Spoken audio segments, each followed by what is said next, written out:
Hey y'all, it's May the 31st, 2015.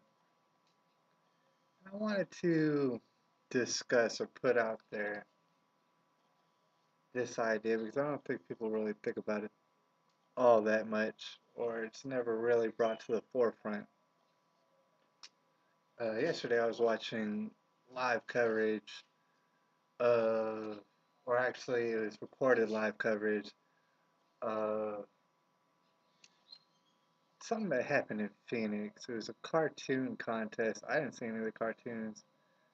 Apparently, it was a cartoon contest run by a bunch of bikers, and the cartoon contest would be held um, pretty well near a mosque located in Phoenix, where the whole premise behind the cartoon contest was to draw the best picture of Muhammad that you could. This, of course, is being done by non-Muslims, so it might have something sarcastic. They might have something devilish, maybe, to interpret into their drawings. I really didn't see any of the drawings. But of course, there was a lot of people who showed up for the contest. There was a lot of Muslim people who showed up to say, hey, man, don't be, why are you doing this? It's crazy to be insulting our prophet so bad and stuff. What do we do to you? And apparently, I don't know how this happens, but the two shooters from Garland somehow had some affiliation with that church, and that's why they decided, or not church, but that mosque. That's why they decided to have a contest there. I saw some reporters talking to some of the Muslim people there, and there were some Muslim people there who had no idea who these shooters were,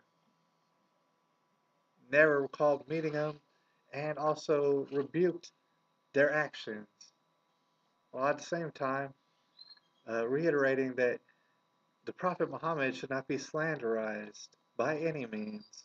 And I think a lot of them didn't feel like the First Amendment covered that. And in fact, it was hate speech, and so uh, apparently the First Amendment doesn't cover that. Thing is, yes, it does. In fact, that's the only thing that it really does cover is unpopular speech. But anyways, I digress. I wanted to make a point right here, real quick. Let's think about this. Let's take into consideration this. Let's think about the Middle East, countries therein of the Middle East. Now, I could be wrong, but let's imagine you got Muslims. And we already know these are things that exist. There's moderate Muslims. They don't necessarily go out trying to kill people. In fact, they don't. A lot of them don't believe in violence at all. And then you got your extreme Muslims, or your radicalized Muslims, you might want to call them. Of course, radicalized could mean a lot of different things, but when you say radicalized, you would think people who kill people and rape people and all sorts of stuff, rape goats. Those would be the radicalized Muslims that I'm referring to. Now, if you were to have a country that's, I guess, all Muslim, all for Muhammad, inevitably what's going to happen is one sect, probably most likely the most radicalized sect, the sect that's most willing to murder as many people as they can, would wind up taking over. Would take over through the implementation of Sharia law. And that's how it would happen. So here's my thoughts. The Muslim people of the Phoenix, Arizona area were upset that people were drawing uh, messed up drawings of the Prophet Muhammad. And they think, well, that's just blasphemy and it shouldn't even be allowed at all. But if you go to that other extreme,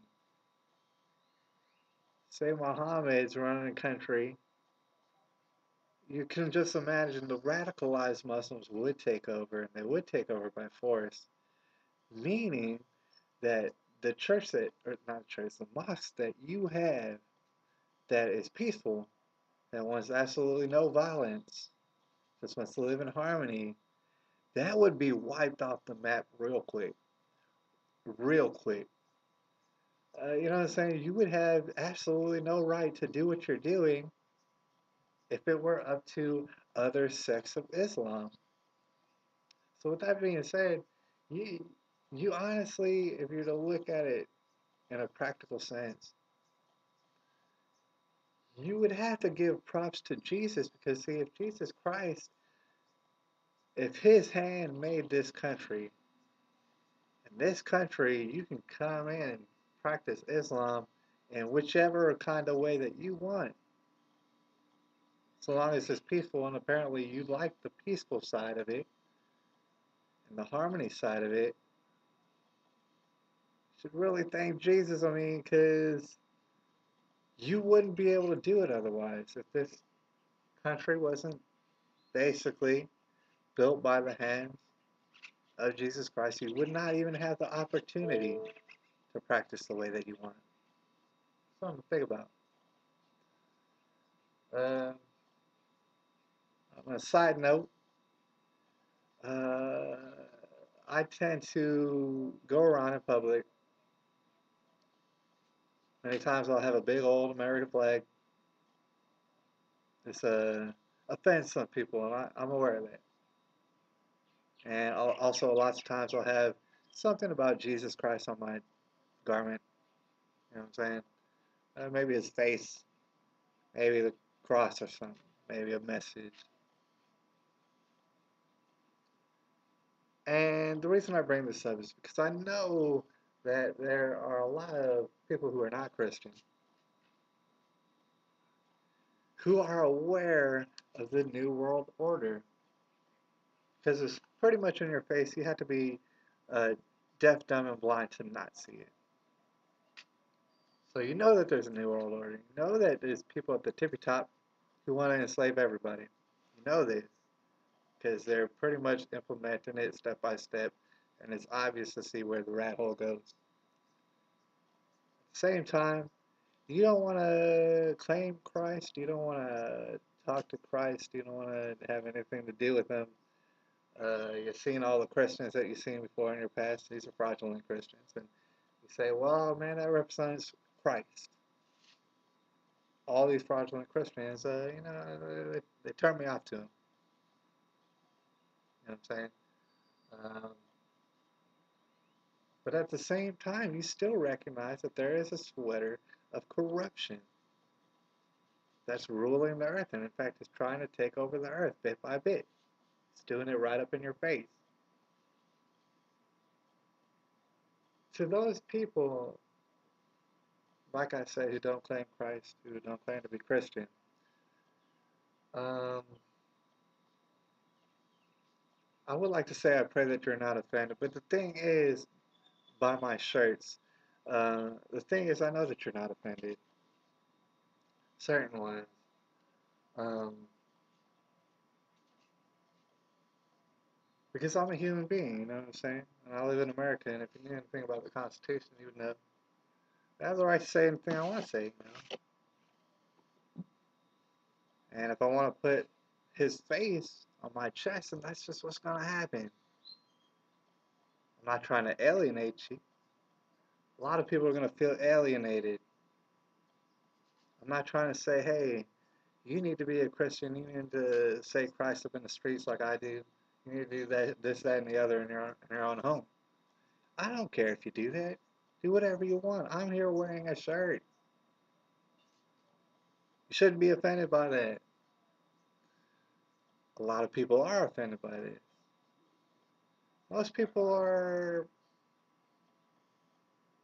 I guess you would say, dead already. When you look in their eyes, they have dead eyes. They don't. There's nothing. There's no fire behind them. Sorry to say it. Most people that I see, their eyes are dead. Makes you wonder about them. But it's many of these people who get seriously offended by the fact that I'm wearing a shirt.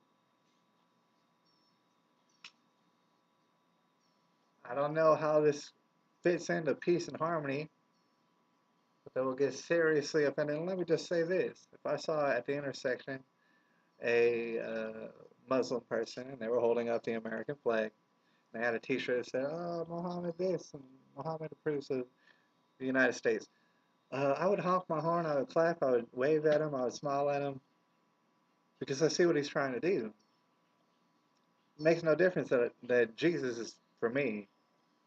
It would make no difference because he's a human being, and I can see he's trying to make a difference for good. I would wave at him, probably smile at him. But anyway, it says an overwhelming majority of people who get straight offended. Like I saw a lady today, and she was like just trying to yell something, like all up in her car and stuff. She rolled up her window so she could yell at me or something. I'm not sure what that was about. I didn't really hear her. But some people get seriously heated when they see this, and this is because the very image of Jesus Christ, even if you don't believe in him, you take the visual of Jesus Christ, and you're going to see good and evil flash in people's faces. You're going to automatically say, hey, he's evil. Oh, man, this guy's evil. You're not going to say, oh, man, he's a Christian. He's not a Christian. He's a Christian. You're just going to say, he's evil. That lady's evil. This lady's evil. That lady's evil. And that guy's good. And you'll be able to tell instantly. This is whether or not you believe in Jesus. All you have to do is put a shirt with Jesus' face on it, and you'll instantly tell who hates Jesus. And we take this back before my computer gives out. And if you take a closer look at, you know what I'm saying, eugenicists, globalists, New World Order types, you're going to see that they also hate the image of Jesus. You bring the image of Jesus around, they hate it. It looks like they want to throw up. And you got to ask yourself, why is that? I mean, they obviously don't have good intentions and they want to rule everybody and have everybody as slaves. How come they also are disgusted by the image and presence of Jesus Christ? Isn't that a weird coincidence? I don't believe in coincidences. Lastly, there's a video, and I'll probably put in a link, you can find it on the internet, where someone in a crowd with Barack Obama, who's supposedly a Christian, he stands up and he says, Jesus Christ is king, or something like that. He's like, he's the only king, and that's it. And then you could see Barack Obama's face. If you haven't seen enough proof, I'm sure you have. You could see his face pretty much vomit up into his own mouth. He hated it so much. An actual Christian would have got and said, hey, thank you. I appreciate that. Barack Obama was beside himself. Is it all starting to come together? I hope it is. It's May 31st, 2015.